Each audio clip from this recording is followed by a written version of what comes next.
Today we're going to talk about the 4 different buckets of hiring a team member or even customers, because it's going to help you so much on creating the right proper bucket to categorize your customers, to categorize your salespeople, to categorize your employees, to help you grow your business. My name is Michael Mariv.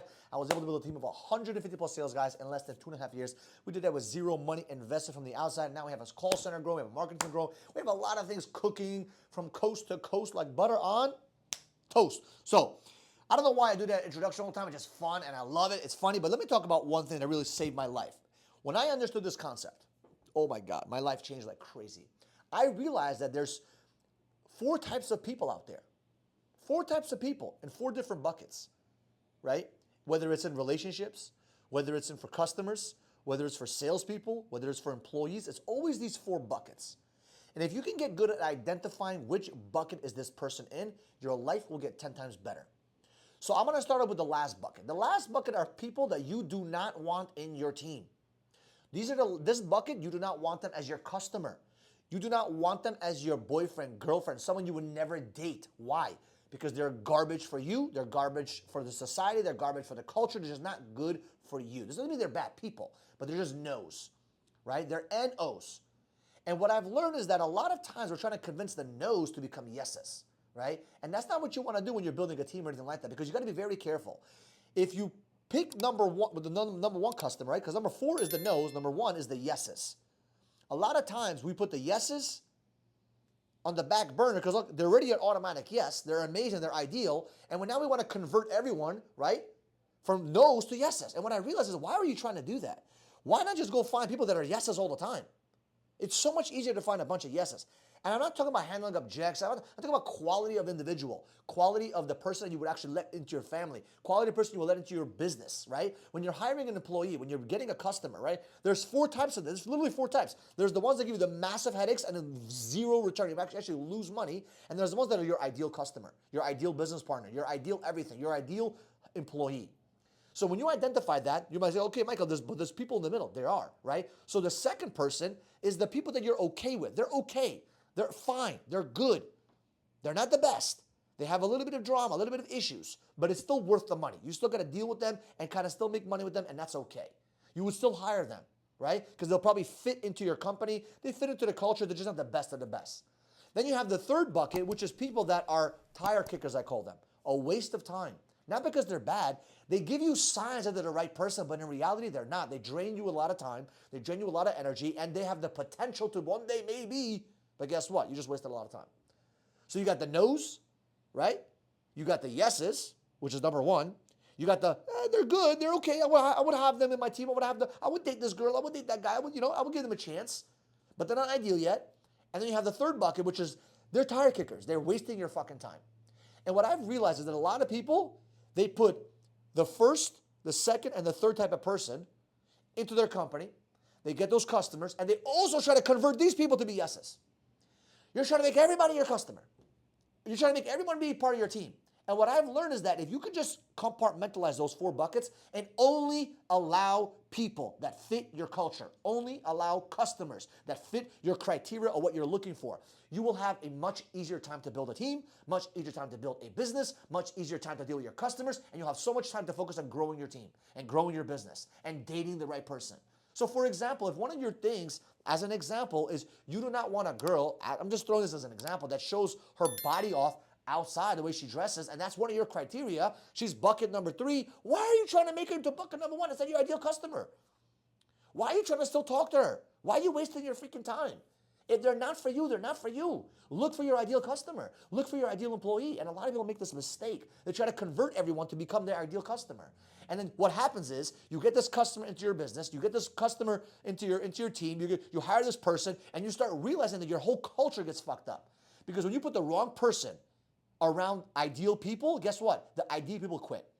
So I'll give you an example with sales teams. When I used to hire my sales guys, I made this big mistake. Let's hire everybody. Let's go, baby. Woo! Everybody, you have a pulse. Let's go. Let's train you. Because we can help anybody, right? And I made this mistake because the top talent, like myself, never wanted to be around people that were not top talent. Top talent want to be around other top talent. They want to be challenged. They want to have competition. They want to feel good. They want to be around an environment that's growing and conducive for growth. So the second I started putting in junk into the freaking team, guess what happened? the junk started to pollute and demotivate the top guys. So the top guys were like, and they ended up quitting. They ended up leaving. Why? Because top people want to be around other top people. And that's the mistake that I made, because I put everyone into a bucket because I just wanted to make money. I just wanted to grow my team. And I made this mistake. So what I've learned is that if I'm hiring someone, they have to fit the culture and they have to be my ideal customer. You might say, well, what is your ideal customer? Simple. Write it down. Figure out what the hell you're looking for. Figure out what kind of person you're looking for. I made a list. I made a list of the woman that I'm looking for. I have an ideal customer. One customer I'm looking for. One wife. I wrote a whole list of 100 things. You guys say, Michael, you're fucking crazy. No, it's not crazy. This doesn't mean they have to have all 100 things. But as long as they come close to 80, 90% of that, that's my ideal person I want to be with. And the same thing with hiring a salesperson. Make a list of 10 things, 50 things, 100 things of what you are looking for. What are the characteristics? What are the qualities? What are the personality types? Who are you looking for? So when they come for an interview, you know exactly who they are. Same thing with a customer. If you know what kind of customer you're looking for, it's easy. The second they come near you, you're like, that's my customer. And what happens is, when you start having the right conversation with the right person, the messaging, right, goes to the right person, they feel you. Like, for example, when I talk to the guy that's my ideal client, my ideal salesperson I want to hire, when I talk about work ethic, when I talk about big dreams, when I talk about big goals, when I talk about the discipline, they get turned on. Like, I want to work with this fucking guy. But the bucket number 2, bucket number 3, not so much. Right? So you got to think about that. Your messaging needs to be talking to the person that is your ideal customer, your ideal business partner, your ideal whatever it may be, your ideal employee. When you have the messaging directed to that one individual, that ideal person, you dilute and you exclude all the other people. The reason why I look for someone that has a high work ethic, and I say it all the time, this is the hardest thing you'll ever do. You got to put in a lot of work and a lot of hours. This makes the weak people say, oh, I don't want to do this. Perfect.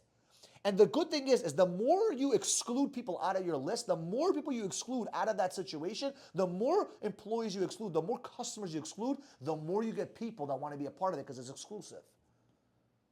We're not hiring anybody. We're looking for exactly the right type of person.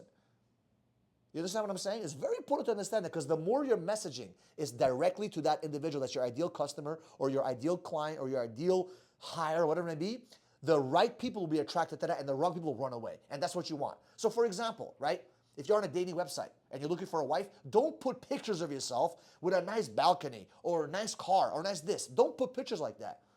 Put pictures that are actually going to attract the right person. Put prompts like on Hinge. You could put a nice prompt that says what?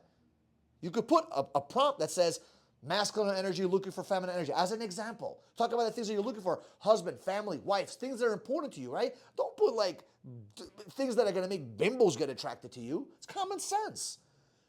Your messaging should exclude many and should only include a few. And when you do that, you attract the right people. This goes for marketing, this goes for hiring, this goes for anything. So hopefully you can put people into these 4 different buckets, right? Once again, the 4 buckets: your perfect customer, your perfect person.